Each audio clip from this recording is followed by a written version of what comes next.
Okay, class 10. This is our part 2 video on equation of a straight line. In part 1 video already we done question number 12. In this video we start from question number 14. Okay. Find the equation of a straight line passing through minus 1 comma 2. Any passing point is given minus 1 comma 2 and whose slope is, that means m is given. Slope means m is given. So formula we know that very well. Y minus y1 equals to m x minus x1. y1 that means 2 equals to m 2 by 5 is given, x minus and x1 is minus 1, that is plus 1. Okay so ये इसको multiply कर देगा तो हो जाएगा 5y minus 10 और ये हो जाएगा 2x प्लस 2 इनसे इंटू हो गया तो इक्वेशन क्या हो गया 2x माइनस 5y, ये माइनस 10 इधर, ये प्लस 2 इधर चला जाता माइनस 2, दैट मीन्स माइनस 12. तो ये हो गया आपका equation 2x minus 5y equals to minus 12 या फिर 2x minus 5y plus 12 equals to 0. This is your equation. Okay, note it down.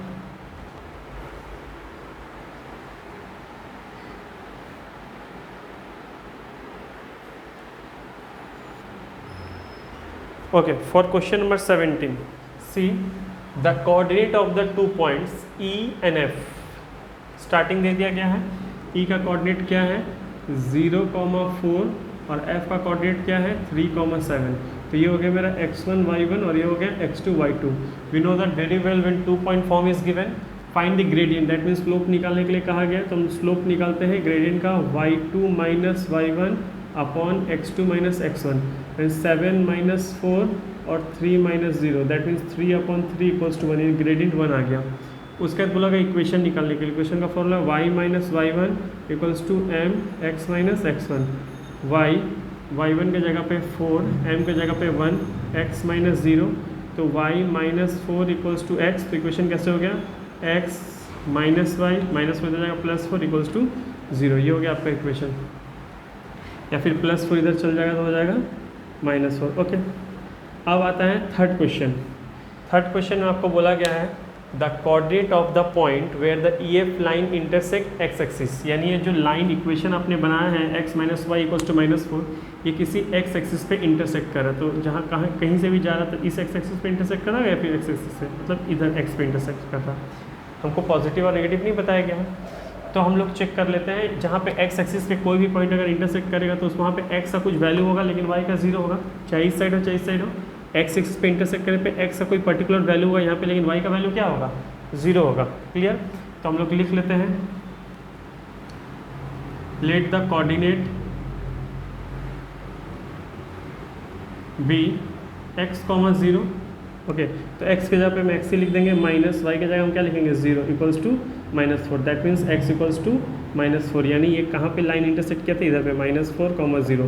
तो इस जगह कोऑर्डिनेट क्या क्या है, हमने क्या पकड़ा था x, 0. तो x का वैल्यू क्या निकला माइनस 4 और 0. यानी इस जगह जहाँ पे लाइन जहाँ पे इंटरसेक्ट कर रहा है कौन सी जगह पे इंटरसेक्ट कर रहा है जहाँ पे कोऑर्डिनेट है माइनस 4, 0. ओके, नोट कर लीजिए.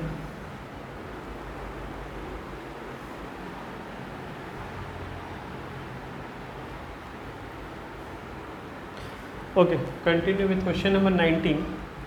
Find the equation of a straight line passing through the point P 5, 1 and Q 1, minus 1. Hence show that P, Q, R के भी पॉइंट्स दिए हुए 11, 4 R कोलिनियर. तो हम लोग ये क्वेश्चन यहाँ तक ड्रॉप करते हैं, पहले इतना दूर तक बनाते हैं कि इक्वेशन कैसे बनाना है. हमारा P और Q दिया होगा तो इजी हम लोग को पता है. P और Q कोऑर्डिनेट दिया हुआ है, दैट मीन्स P दिया हुआ तो ये हो गया 5, 1 और Q दिया हुआ है 1, माइनस 1. तो ये हो गया x1 y1, ये हो गया x2 y2. क्लियर. तो हम m निकाल लेते हैं y2 माइनस y1 upon x2 minus x1. तो ये आ जाएगा -1 बाई x1 में है, x2 में है 1 माइनस x1 में है 5. तो ये हो गया -2 बाई -4. तो ये हो जाएगा 1/2. तो मेरा m निकल गया 1/2. अब फॉर्मूला आपको पता है y minus y1 equals to m x minus x1. तो y के जगह y, y1 के जगह पे 1, m के जगह पे 1/2, x के जगह पे x और x1 के जगह पे 5. तो ये इंटू हो जाएगा तो क्या हो जाएगा 2y minus 2 equals to x minus 5. हो गया. तो इक्वेशन हम लोग बना लेते हैं. x 2 जाएगा इधर minus 2y okay, equals to already -2 यहाँ पे था और ये -5 इधर जाएगा तो क्या हो जाएगा +5। तो मेरा इक्वेशन क्या है, x - 2y equals to 3। Equation आ गया मेरा। यानी हमने जो इक्वेशन यहाँ तक क्वेश्चन जो पढ़ा उस क्वेश्चन को हमने सॉल्व करके यहाँ इक्वेशन फॉर्म कर लिया, x - 2y इक्वल्स टू 3। अब क्वेश्चन क्या बोला गया, hence show that P Q R collinear. हम लोग कोलिनियर का साफ मतलब समझते हैं कि तीनों पॉइंट एक लाइन पे, अगर P, Q और R, दैट मीन्स तीनों points are on a straight line, एक स्ट्रेट लाइन के ऊपर तीनों हैं। तो हम तो ये P और Q से इक्वेशन बना लिए और ये भी प्रूफ करना है कि Q R भी स्ट्रेट लाइन में, दैट मीन्स तीनों पॉइंट क्या हो गए स्ट्रेट लाइन में कोलिनियर। तो कैसे प्रूफ करेंगे, जब हम P और Q को बैठाएं तो मेरा इक्वेशन है x - 2y इक्वल्स टू 3 और R का कोऑर्डिनेट दिया हुआ 11,4। अगर 11,4 जो R का कोऑर्डिनेट अगर इसमें पुट करने के बाद यही आंसर आता है, दैट मीन्स ये पॉइंट क्या है, कोलिनियर है। हम क्या कहना चाह रहे हैं, ये भी पॉइंट्स है यानी ये भी x y है। तो अगर x और y को इसमें बैठाने का अगर इक्वल्स टू में यही आंसर आता है, दैट मीन्स ये उसका कोलिनियर है। तो x की जगह पे हम क्या लिखेंगे 11, y की जगह पे 4। तो आप देख सकते हैं 11 - 8 कितना आएगा, 3 आ गया। That means it is prove that P Q R are collinear. Clear, इसको नोट कर लीजिए। उनका क्वेश्चन नंबर 22 करते हैं।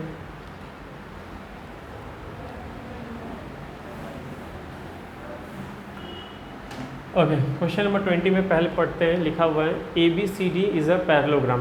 क्लियर, सबसे पहले पैरेललोग्राम हम लोग ड्रॉ कर देते हैं।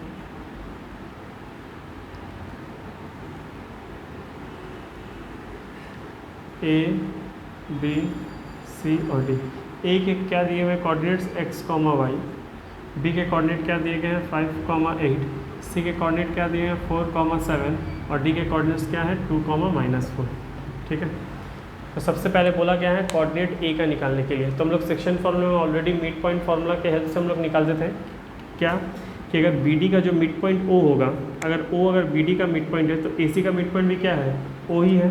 क्लियर, तो हम लोग अगर ये मिड पॉइंट अवेलेबल रहेगा तो AC के हेल्प से हम लोग ये एक्सरसाइज कैलकुलेट कर लेंगे। हम लोग ये एक्सरसाइज में किए हुए भी सेक्शन फार्मूला में।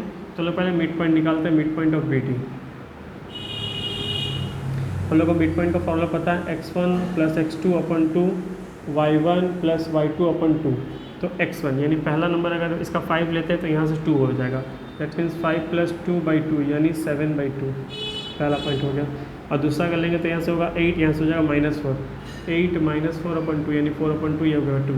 तो ये जो मिड पॉइंट आया मेरा BD का, तो AC का मिड पॉइंट भी क्या होगा, यही होगा। तो जब AC का मिड पॉइंट निकालेंगे यानी मिड पॉइंट ऑफ AC हम लोग जब कैलकुलेट करेंगे तो मिड पॉइंट ऐसे क्या कैलकुलेट करेंगे, यहाँ से x लेंगे और यहाँ से 4 लेंगे, यानी x + 4/2 जब लिखेंगे तो इक्वल्स टू में 7/2 लिख सकते हैं, क्योंकि जो BD का मिड पॉइंट वो भी तो AC का मिड पॉइंट है। तो यहाँ पे जो मिड पॉइंट हमको पहले से अवेलेबल है, यानी पहला वाला x के लिए होता है, दूसरा वाला y के लिए रहता है।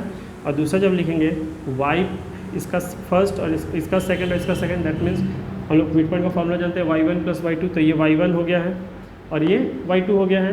तो y1 में y लिखा हुआ है, y1 में y लिखा हुआ है, y2 में क्या लिखा हुआ है 7 लिखा हुआ है, और वहाँ x1 में क्या लिखा था x लिखा था, और x2 में क्या लिखा था 4 लिखा हुआ था। ओके, तो ये y + 7/2, तो यहाँ पे हम डायरेक्टली 2 लिख सकते हैं। तो इसको जब सॉल्व करेंगे तो हो जाएगा x = 7 - 4 हो जाएगा 3, और ये 2 जब 4 हो जाएगा तो 7 - 4 हो जाएगा 3। दैट मीन्स x का कोऑर्डिनेट और y का कोऑर्डिनेट हमको पता चल गया, ये क्या था 3 और 3 था। तो पहला वैल्यू मेरा सॉल्व हो गया। अब आते हैं इक्वेशन की बारी। किसका इक्वेशन निकालने बोला गया, डायगोनल BD का। तो BD यानी B से पॉइंट पास करें, यानी पासिंग पॉइंट आपका ये हो जाएगा x1। ठीक है, तो ये हो जाएगा x1, ये हो जाएगा y1, और ये हो जाएगा x2, और ये हो जाएगा y2। ओके, तो हम लोग को m निकालने आता है, m हम लोग सॉल्व कर रहे हैं, y2 - y1 और x2 - x1। तो y2 के जगह पे देख सकते हैं क्या लिखा हुआ -4, तो हम लोग लिख दे रहे हैं यहाँ पे -4 माइनस, और y1 के जगह पे लिखा हुआ है 8, अच्छा x2 के जगह पे लिखा हुआ है 2 माइनस, और x1 के जगह पे लिखा हुआ है 5। हम लोग BD का निकाल रहे हैं, तो B का पहला पॉइंट को x1 y1 पकड़ लिए और इसको D का पॉइंट को x2 y2, तो इसका क्या पॉइंट है 2, -4। तो यहाँ से आ जाएगा -12/-3, तो इसका आ जाएगा m आ जाएगा 4, यानी m 4 आ गया मेरा। तो हमको इक्वेशन निकालने आता है, इक्वेशन का formula y - y1 m x - x1। तो y के जगह y, y1 के जगह 8, m के जगह 4, x के जगह x और x1 के जगह 5। तो ये हो जाएगा y - 8 = 4x - 20। तो इक्वेशन हो जाएगा 4x - y - 20 + 8 = 0। तो 4x - y - 12 = 0, ये हो जाएगा मेरा इक्वेशन। ओके, नोट कर लीजिए।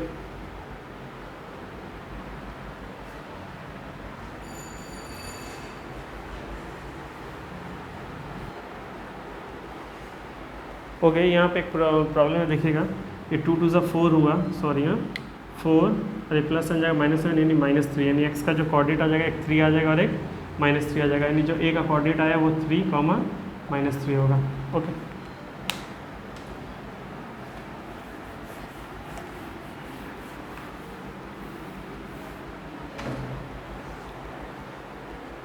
Coming to question number 24, find the equation of line passing through -2, 3 and having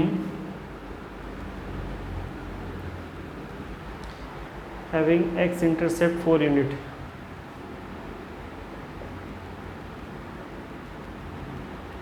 तो ये हम लोग को अच्छे से पता है, इसका ड्रॉ हम लोग बना ले रहे हैं।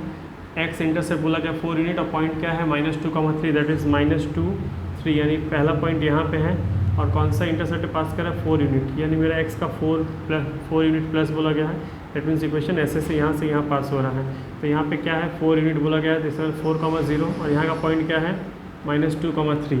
तो मेरा पासिंग पॉइंट भले इसके लिए कहा गया, लेकिन स्टार्ट कहाँ से हो रहा है, लाइन यहाँ से लाइन स्टार्ट हो रहा है, तो हम लोग यहाँ से इक्वेशंस बनाएंगे। दैट मीन्स ये हो जाएगा x1 y1 और ये हो जाएगा x2 y2। ऐसे जो पासिंग पॉइंट है, जैसे हम लोग लास्ट टर्म से किए, डायगोनल BD था तो B से स्टार्ट हो रहा था, इसलिए पासिंग पॉइंट हम लोग B को पकड़े थे, लेकिन यहाँ पे लाइन मेरा यहाँ से ड्रॉ हो रहा है। पासिंग पॉइंट भले इसके बगल में लिखा है पासिंग थ्रू, लेकिन हम लोग का यहाँ से लाइन स्टार्ट हो रहा है, तो हम लोग इसको पासिंग पॉइंट पकड़ेंगे 4,0 को। ठीक है, तो हम लोग m निकाल लेते हैं। m का formula y2 - y1 x2 - x1, तो हम लोग लिख सकते हैं y2 के जगह पे 3 और y1 के जगह पे 0 और y2 के जगह पे -2 -x1 के जगह पे 4, दैट मीन्स 3, -6, दैट मीन्स -1, 2। तो ये आ गया इक्वेशन। हम लोग पता है y - y1 m x - x1, तो y के जगह y, y1 के जगह पे 4, m के जगह पे -1/2, x के जगह पे x और x1 के जगह पे 0। तो ये 2 से इंटू करेंगे तो क्या आ जाएगा 2y - 8 = -x। तो ये हो जाएगा x यहाँ चलाया प्लस 2y - 8 = 0। तो ये हो गया आपका इक्वेशन। ओके, नोट कर लीजिए।